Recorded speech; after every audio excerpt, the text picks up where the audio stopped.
Hello students, एक बार फिर से स्वागत है बेटा तुम्हारा अपना channel P Khatri mathematics classes पे। आज का जो हमारा टॉपिक है वो है class 7th maths NCERT chapter 5 lines and angles exercise 5.1 solution. Last question of this exercise question number 14 देखते हैं बेटा। क्या बेटा फर्स्ट पार्ट इसमें इन द एडजॉइनिंग फिगर, हमें ये फिगर गिवन है। Name the following pairs of angles, हमें नीचे कुछ ऑप्शंस दिए गए हैं, उनके एंगल्स जो पेयर्स ऑफ एंगल्स होंगे वो बताने हैं। क्लियर है? तो देखते हैं फर्स्ट क्या है। Obtuse vertically opposite angles. सबसे पहले हमें इनका मीनिंग पता होना चाहिए। ऑब्ट्यूज, ऑब्ट्यूज मीन्स 90 से बड़े, वर्टिकल अपोजिट एंगल्स। और वर्टिकल अपोजिट एंगल्स नाम आया तो दो लाइन जब एक दूसरे को क्रॉस करती हैं तो आमने सामने वाले एंगल्स कौन से होते हैं? वर्टिकल अपोजिट एंगल्स होते हैं। लेकिन साथ में क्या लिखा है? ऑब्ट्यूज होने चाहिए। ऐसा पेयर बताओ वर्टिकल अपोजिट एंगल्स का जो 90 से बड़े हों। ये ऐसे स्टेटमेंट को रीड करना है ध्यान से। तो देखते हैं, हमारे पास AC और BD दो स्ट्रेट लाइन है बिल्कुल, और दोनों एक दूसरे को क्या कर रखा है? क्रॉस कर रखा है। लेकिन हमें क्या बताना है? अब देखो, अगर मैं डायरेक्ट ऑब्ट्यूज को हटा दूं, वर्टिकल की बात करें तो ये एंगल और ये एंगल वर्टिकल अपोजिट एंगल होगा, और ये BOC एंगल और AOD एंगल ये भी क्या होंगे? Vertical opposite angle. लेकिन किसकी बात कर रही है साथ में? ऑब्ट्यूज की, 90 से बड़े। तो ध्यान से देखो बेटा इस फिगर के अंदर, क्या तुम्हें AOB ये वाला एंगल और COD वाला ये वाला एंगल है, ये एंगल क्या है? छोटे हैं, कम है किससे? As comparison to this angle AOD और एंगल BOC।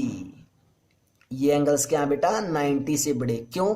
देखो ये एक स्ट्रेट लाइन है, रीजन भी दे देता हूं, ये एक स्ट्रेट लाइन है, ये बिल्कुल परपेंडिकुलर है, तो 90 डिग्री तो यही हो गया, 90 डिग्री को तो ये इतना ही हो चुका है, और उसके बाद ये वाला भी मिक्स हो रखा है। तो 90 से बड़े ऑब्ट्यूज एंगल, वो ऑब्ट्यूज एंगल बताने थे ना हमें, तो क्या क्या आ जाएंगे?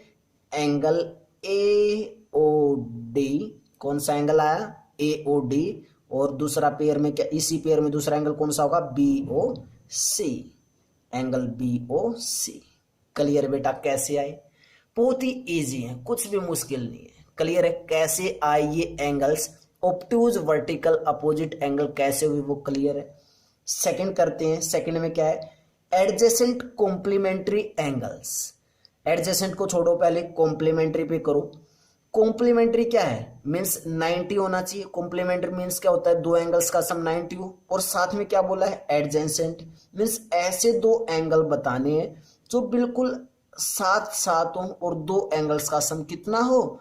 90 हो। तो देखो बेटा, क्या मैं यहां से ये बोल सकता हूं कि angle AOE plus angle DOE, इन दोनों एंगल्स का सम 90 होगा? बिल्कुल गलत होगा। क्यों? क्योंकि बेटा 90 तो यही है, ये परपेंडिकुलर है, बिल्कुल स्ट्रेट है, तो 90 डिग्री की तो एंगल यही बन चुका है, और उसमें अगर ये भी ऐड करेंगे तो 90 से बड़ा नहीं हो जाएगा? तो फिर कौन सा होगा 90 का? चेक करो बेटा, ये कौन सा? BOE, ये कंप्लीट एंगल क्या बना रहा है? 90 डिग्री। और इसके अंदर दो एंगल्स हैं, ध्यान से देखो तो AOB और AOE। तो इसके अंदर आंसर में क्या आ जाएगा? एंगल AOB और एंगल AOE। ये एंगल कैसे हैं? Adjacent complementary angles. फिगर के अंदर देख के हमें बताना बेटा। क्लियर है? बिल्कुल आराम से काम करना है, ठीक है? ध्यान से प्रॉपर वे से काम करना है। उसके बाद थर्ड, इक्वल सप्लीमेंट्री एंगल्स। क्या बेटा? थर्ड ऑप्शन में equal supplementary angles. Supplementary means दो एंगल्स का सम 180 होना चाहिए। और देखो मीन्स ऐसे दो एंगल्स बताओ जिन दो एंगल्स का सम 180 हो, लेकिन एंगल्स भी क्या हो? इक्वल हो, मीन्स एक जैसे हो। तो बेटा हमारे पास चॉइस क्या बचती है? दोनों एंगल इक्वल होने चाहिए और साथ में सप्लीमेंट्री भी होना चाहिए, मीन्स सम भी 180 होना चाहिए। देखो दो एंगल ऐसे बताने जिनका सम 180 आए और दोनों एंगल बिल्कुल सेम होने चाहिए, तो क्या चॉइस बचती है? 90 90 की बचती है कि ये भी 90 होगा और ये भी 90 होगा। अब इसमें ये देखो कि 90 एंगल मीन्स 90 डिग्री के एंगल कौन कौन से हैं। देखो बेटा, ई ओ डी ये भी 90 डिग्री है, और मैं कंप्लीट एंगल अगर ये लूं ई ओ बी ये भी तो 90 डिग्री है। तो यहाँ पे इसके अंदर क्या क्या आ जाएंगे? एंगल ई ओ बी और एंगल कौन सा आ जाएगा? ई ओ डी आ जाएगा। ऐसे काम करना है वैसे में, देखो कितना इजी है, बस थोड़ा सा दिमाग यूज करना है बच्चों। क्लियर है? Next, unequal supplementary angles means जो अलग अलग हों। सप्लीमेंट्री मीन्स हमने एंगल्स तो ऐसे ही बताने कि दो एंगल्स का सम कितना आ जाए? 180 आ जाए, लेकिन अब की बार इक्वल नहीं होने चाहिए। क्या होने चाहिए? अनइक्वल होने चाहिए। जैसे ये 100 हो जाए, ये 80 हो जाए, या फर्स्ट वाला 80 हो जाए, सेकंड 100 हो जाए, या फर्स्ट वाला 70 हो जाए, नेक्स्ट वाला 110 हो जाए। मीन्स अनइक्वल होने चाहिए, बिल्कुल दोनों सेम नहीं होने चाहिए। तो बता सकते हैं वो भी। तो कौन कौन से होंगे बेटा? देखो, ए सी एक क्या है? स्ट्रेट लाइन है। ए सी क्या है? एक स्ट्रेट लाइन है। तो ये ए सी के ऊपर जब ये कंप्लीट एंगल बनेगा तो एक सप्लीमेंट्री एंगल होगा। ये कंप्लीट एंगल बनाएंगे तो क्या होगा? सप्लीमेंट्री। जो वर्डिंग बेटा मैं बोल रहा हूं उसको बहुत ध्यान से सुनना है इस क्वेश्चन में, बिल्कुल वर्डिंग पे ध्यान रखना है जो मैं बता रहा हूं। मैंने क्या बोला? ए सी एक स्ट्रेट लाइन है, तो ये कंप्लीट एंगल पूरा ऐसे क्या बनेगा? 180 डिग्री का, मीन सप्लीमेंट्री हो जाएगा।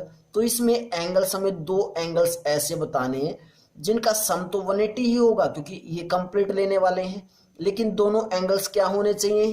अनइक्वल होने चाहिए। तो कौन कौन सा आया? एंगल ए ओ ई। कौन से एंगल्स आए बच्चों? Angle A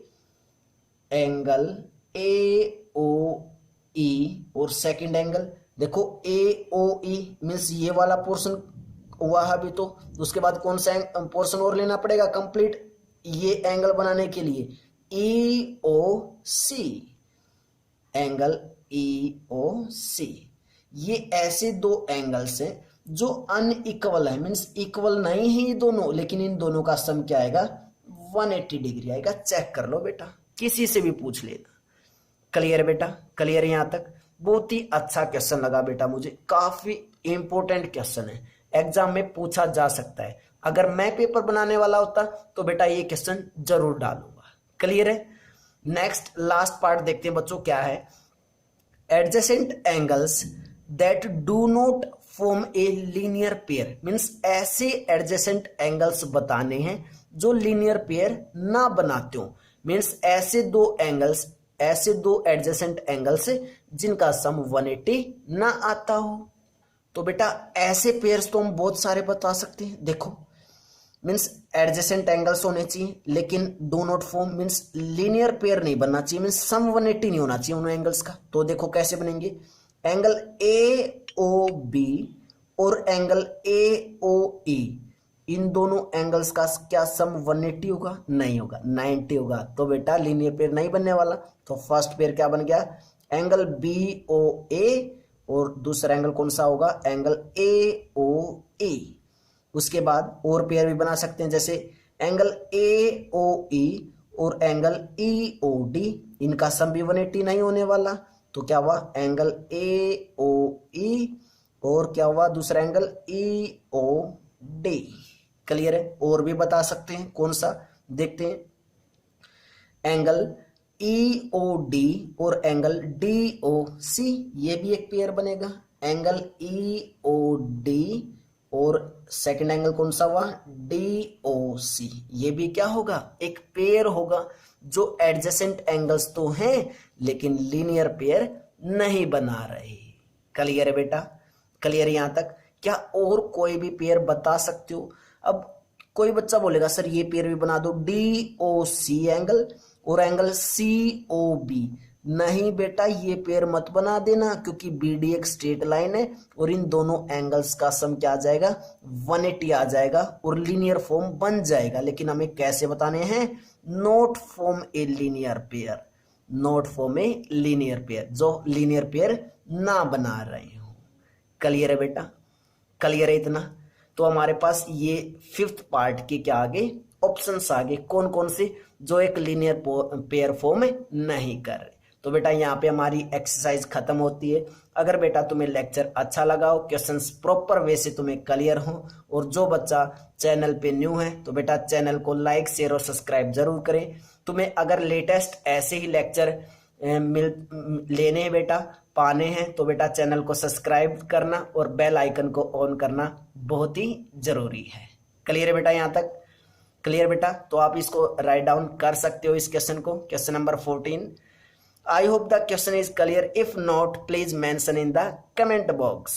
let's come to the next question, before that pause the video, note it down. Bye bye students.